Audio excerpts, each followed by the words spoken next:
اب یہاں پہ پشتون بلوچ صوبے میں یہاں پہ آپ بتائیں کہ ہم کس مسائل کا شکار نہیں ہیں؟ کون سے ایسے مسائل ہیں جو ہمیں درپیش نہیں ہیں؟ یہاں پہ امن و امان نہیں ہے، یہاں پہ مال اور جان تحفظ نہیں ہے، یہاں پہ آپ کے پاس ایجوکیشن نہیں ہے، یہاں پہ آپ کے پاس ہیلتھ نہیں ہے، یہاں پہ آپ کے پاس انسٹیٹیوشنز نہیں ہے، یہاں پہ آپ کے پاس آپ کی عزت نہیں ہے، یہاں پہ آپ بارڈرز پہ، آپ گیٹ ویز پہ، ڈیورل لائن پہ آپ تجارت نہیں کر سکتے۔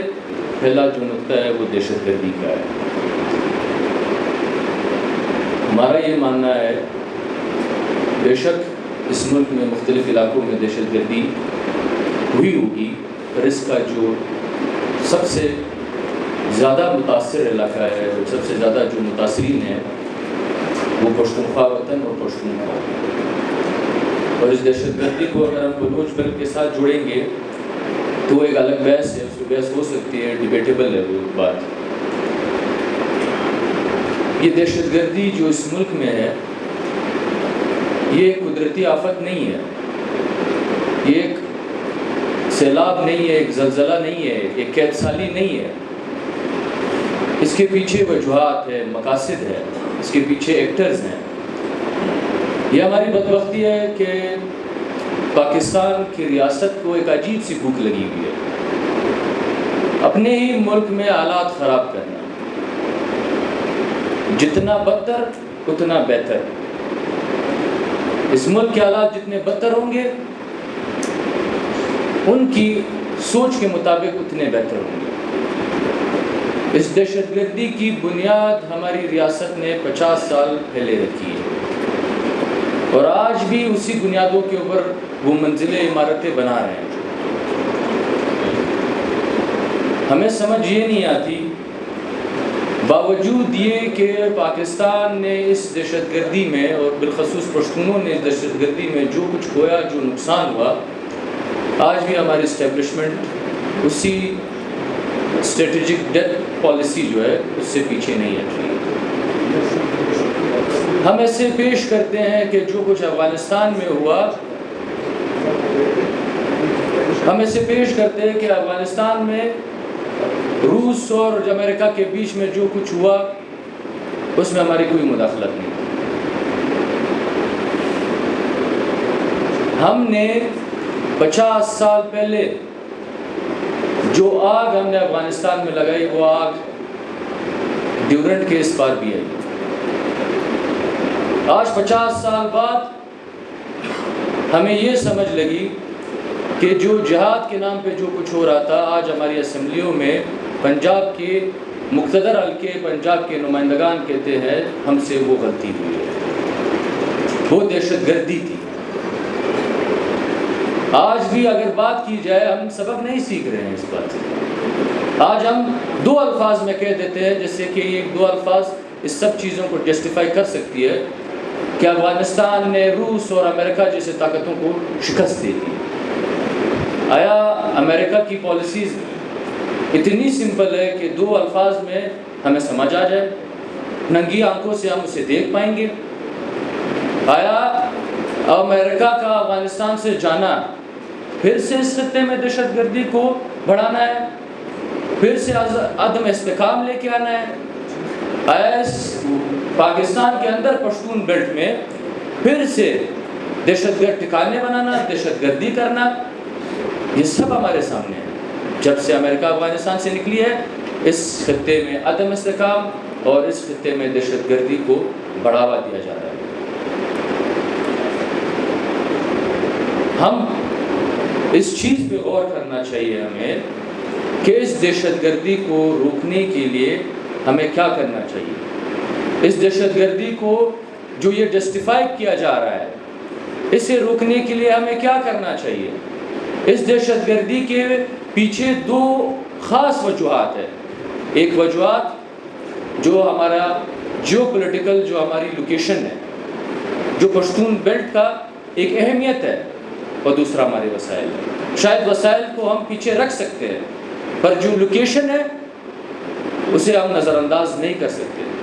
ایک دفعہ پھر سے ہمارے خطے میں چین اور امریکہ کے بیچ جو جھگڑا ہے، واپس سے ہمارے خطے میں اس جھگڑے کو تازہ کرنا، اسے واپس یہاں پہ لے کے آنے کی کوششیں ہو رہی ہیں۔ جب اس ملک کے جنرل امریکہ گئے تب ہماری پشتونوں کی تباہی ہوئی، اس ملک کی تباہی ہوئی ہے۔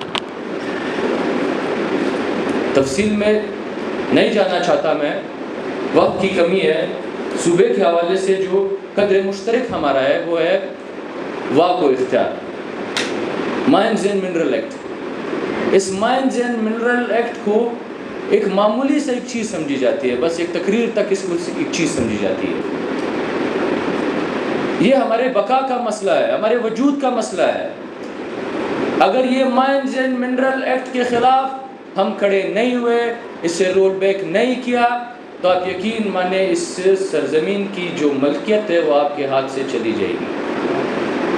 ہم کیوں سے اتنی سمپل سی چیز سمجھتے ہیں کہ ہم کوشش کریں گے اگر یہ ختم ہو جائے۔ ہم کوشش نہیں کریں گے، ہم اس کے لیے جان لگائیں گے، اسے ختم کر کے دکھائیں گے۔ 26 لاکھ ایکڑ زمین جب آپ کے صوبے میں الاٹمنٹ ہوتی ہے تو اس کی ملکیت کس کے پاس جائے گی؟ یہ وسائل کس کے پاس جائیں گے؟ یہاں پہ ہم بیٹھے ہوئے ہیں، اس چیز کے اوپر ہم بات کر رہے ہیں، ہمیں فیصلہ کرنا چاہیے۔ ہم بیان تو کر لیتے ہیں مسائل کے بارے میں، حل نہیں نکالتے ہیں، ہم فیصلہ کریں۔ یہ فیصلہ یہاں پہ ہونا چاہیے کہ ہم جو قرارداد اس کے خلاف لے کے آئیں گے وہی قرارداد ہم اسمبلیوں میں پیش کریں گے۔ جو پارٹیاں یہاں بیٹھی ہوئی ہے اس کے نمائندگان اسمبلی میں یہ قرارداد ضرور پیش کریں گے۔ اگر اس قرارداد کے بعد جو ہمارا کیس چل رہا ہے، تقریباً ساری پارٹیوں نے اس کے خلاف ایک کیس کر کے رکھا ہے، ہمیں امید نہیں ہے کہ ہمیں ان عدالتوں سے انصاف ملے گا۔ اس کے بعد کا عمل طے کرنا چاہیے، اس حد تک جانا چاہیے کہ اگر ہم نے اپنے سروں کی قربانی دینی پڑے، اگر ہم نے اپنے پارٹی مفادات کی قربانی دینی پڑی، اگر ہم نے اسمبلیوں سے استعفیٰ کی قربانی دینی پڑی، اگر ہم نے جیل جانے کی بھی قربانی دینی پڑی، ہمیں اس حد تک یہاں پہ فیصلہ کر لینا چاہیے۔ اگر اس اعلامیے میں اس حد تک ہم نہیں جائیں گے تو آپ یقین مانیں اس کا کوئی فائدہ نہیں ہوگا اور عوام ہمارے اوپر اعتماد نہیں کرے گی۔ اب یہاں پہ پشتون بلوچ صوبے میں یہاں پہ آپ بتائیں کہ ہم کس مسائل کا شکار نہیں ہیں؟ کون سے ایسے مسائل ہیں جو ہمیں درپیش نہیں ہے؟ یہاں پہ امن و امان نہیں ہے، یہاں پہ مال اور جان تحفظ نہیں ہے، یہاں پہ آپ کے پاس ایجوکیشن نہیں ہے، یہاں پہ آپ کے پاس ہیلتھ نہیں ہے، یہاں پہ آپ کے پاس انسٹیٹیوشنز نہیں ہے، یہاں پہ آپ کے پاس آپ کی عزت نہیں ہے، یہاں پہ آپ بارڈرز پہ، آپ گیٹ ویز پہ، ڈیورل لائن پہ آپ تجارت نہیں کر سکتے، یہاں پہ آپ سیاست نہیں کر سکتے، یہاں پہ آپ، میں کہہ سکتا ہوں کہ آپ قبائلی زندگی میں نہیں گزار سکتے۔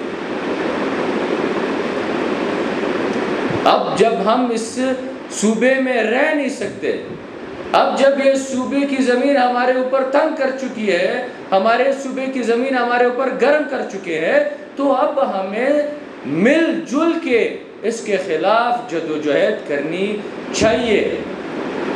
اس صوبے میں پشتون بلوچ اقوام ہزاروں سالوں سے اس سرزمین پہ آباد ہیں۔ ہم نے ایک دوسرے کی سیاسی جدوجہد میں تاریخی کردار ادا کیا ہے، اس کی تاریخ گواہ ہے۔ آج بھی اگر ہم نجات چاہتے ہیں پنجاب کی بالادستی سے تو ہمیں مشترک ہو کے ایک سیاسی جدوجہد کرنی ہوگی، ایک دوسرے کے مفاد کا خیال کرنا ہوگا، تحفظ کرنا ہوگا، ہمیں ایک دوسرے کے ساتھ یکجٹ ہونا ہوگا، تب جا کے ہم یہ کر سکتے ہیں کہ ہم ان کے خلاف ایک سیاسی محاذ کھڑا کر سکیں۔ جیسے احمد جان صاحب نے کہا کہ یہ ناممکن نہیں ہے، نیشنل عوامی پارٹی ہمارے سامنے ایک مثال ہے، اگر پارٹی نہیں بن سکتی تو پشتون بلوچ سندھی فرنٹ ہمارے سامنے پونم ہے۔ اب حالات اور وقت کا تقاضا ہے کہ اب ہم ایک فرنٹ بنائیں۔ سب سے پہلے تو ہماری تجویز یہ ہے کہ بلوچ جو سیاسی قوتیں ہیں اپنے اختلافات دور کر کے ایک بلوچ نیشنل فرنٹ بنائیں۔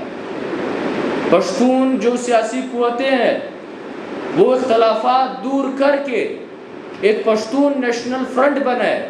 پھر ایک محکوم نیشنل اوپریس نیشنل فرنٹ بنائے، تب ہی ہم ان چیزوں سے نجات حاصل کر سکتے ہیں۔ اب اس صوبے کے لوگوں کو شاید وہ واقف ہے اس سے کہ ایسے حالات بنائے جا رہے ہیں، ایسے واقعات ہو رہے ہیں جس سے یہ اتحاد، یہ اتفاق اور یہ سیاسی عمل رک جائے۔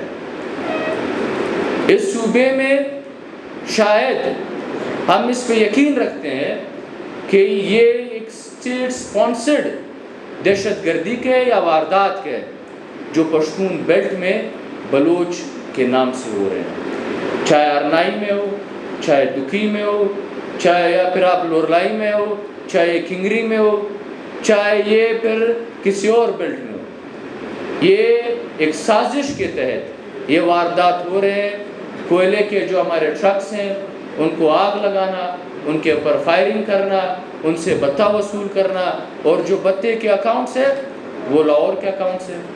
جو بتہ جن بینکس میں جمع ہوتا ہے وہ جناح روڈ کوئٹہ کے بینک برانچوں میں وہ بتے جمع ہوتے ہیں۔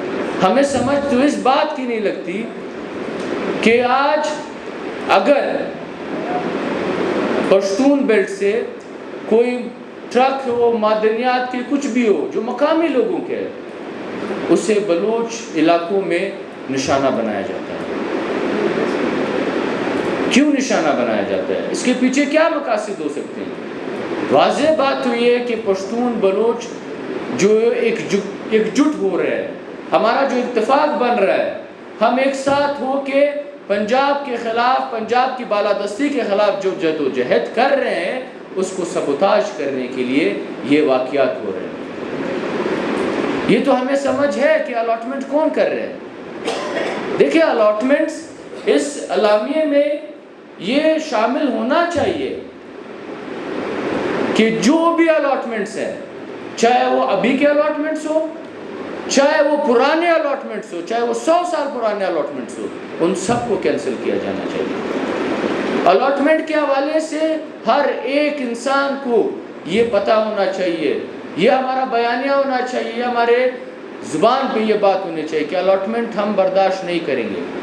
چاہے وہ احمد ولی خان صاحب الاٹمنٹ کرے آ کے ہمارے علاقے میں، پشتون علاقے میں، چاہے وہ اصغر خان صاحب کرے، چاہے وہ خوشحال کرے، چاہے بلوچ بیلٹ میں نوابزادہ صاحب کرے، چاہے بلوچ بیلٹ میں کوئی اور کرے، بلوچوں کی سرزمین الاٹ کرے اپنے نام پہ، ہم اس الاٹمنٹ کے بھی خلاف ہیں۔ یہ ایک دورہ معیار ہے کہ بس الاٹمنٹ پشتون بیلٹ میں بلوچ الاٹمنٹ نہ کرے، سندھی نہ کرے، سرائکی نہ کرے، پنجابی نہ کرے، بلوچ بیلٹ میں پھر اسی طرح پشتون نہ کرے، سندھی نہ کرے، سرائکی نہ کرے، پر ایک بلوچ آ کے ساری سرزمین الاٹمنٹ کر لے، وہ قابل قبول ہے۔ یہ قابل قبول نہیں ہے۔ پشتون بیلٹ میں آ کے ایک پشتون ساری سرزمین الاٹ کر لے، یہ قابل قبول نہیں ہے۔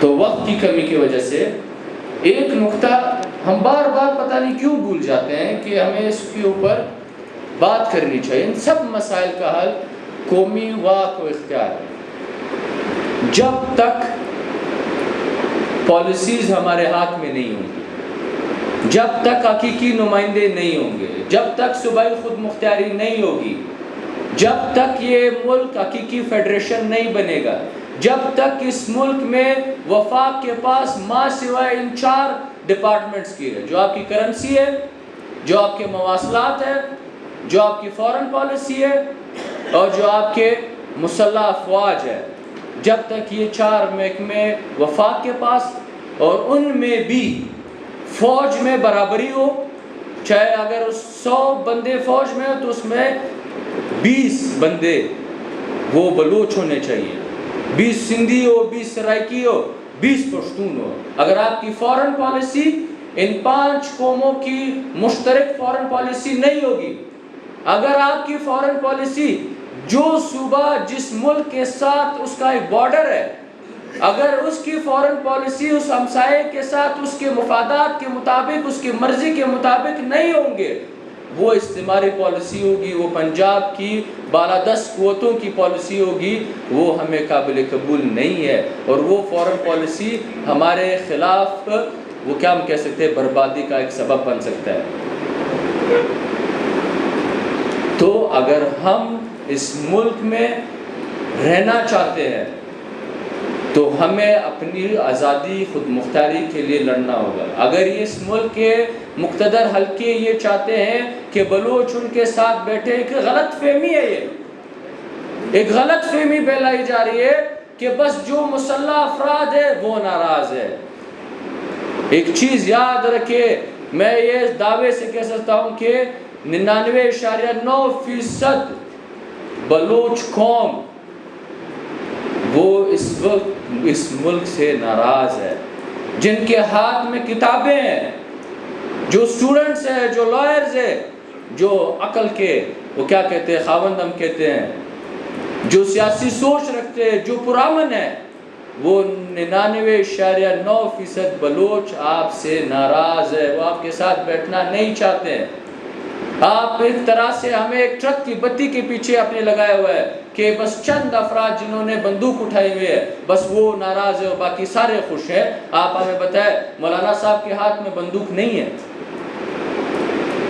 مولانا صاحب وہ شاید وہ کہے کہ میں قوم پرست نہیں ہوں، وہ ایک مذہبی جماعت سے تعلق رکھتے ہیں، پر وہ اس ملک کی جو داخلہ اور خارجہ پالیسی ہے اس سے مطمئن نہیں ہے۔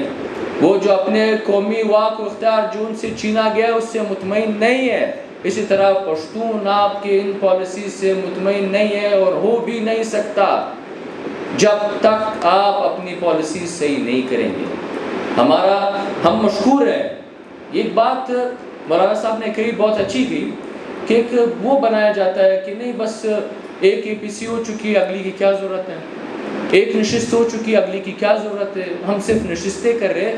تو قوموں کی تاریخ میں ایک دور آتا ہے جب اس دور میں وہ ایک دن کا نہیں ہوتا، ایک مہینے کا، ایک سال کا نہیں ہوتا، وہ کئی سالوں کا ایک دور ہوتا ہے جس میں وہ بیٹھتے ہیں، بات چیت کرتے، ایک دفعہ نہیں 100 دفعہ 1000 دفعہ بیٹھتے ہیں، بات چیت کرتے ہیں، اس چیز کو سنجیدہ عمل ایک کرتے ہیں، پھر بعد میں اس کے اوپر لائے عمل کرتے ہیں۔ تو اب اگر ہم مل بیٹھ کے بات چیت کے دور میں چل رہے ہیں تو ہم اسے ایک سنجیدہ سیاسی عمل، ایک مفاد کا عمل، ایک فائدے کا عمل سمجھتے ہیں، جس میں ہم عوامی نیشنل پارٹی اور بالخصوص احمد ولی خان کا ہم مشکور ہیں کہ انہوں نے بار بار ہر موقع پہ ایک کسی بلائی ہے جس کے ایک مثبت نتائج نکلے ہیں۔ تو وقت کی کمی کی وجہ سے میں مشکور ہوں احمد ولی خان صاحب کا اور عوامی نیشنل پارٹی کے صوبائی صدر اظہر خان صاحب کا، بڑی مہربانی۔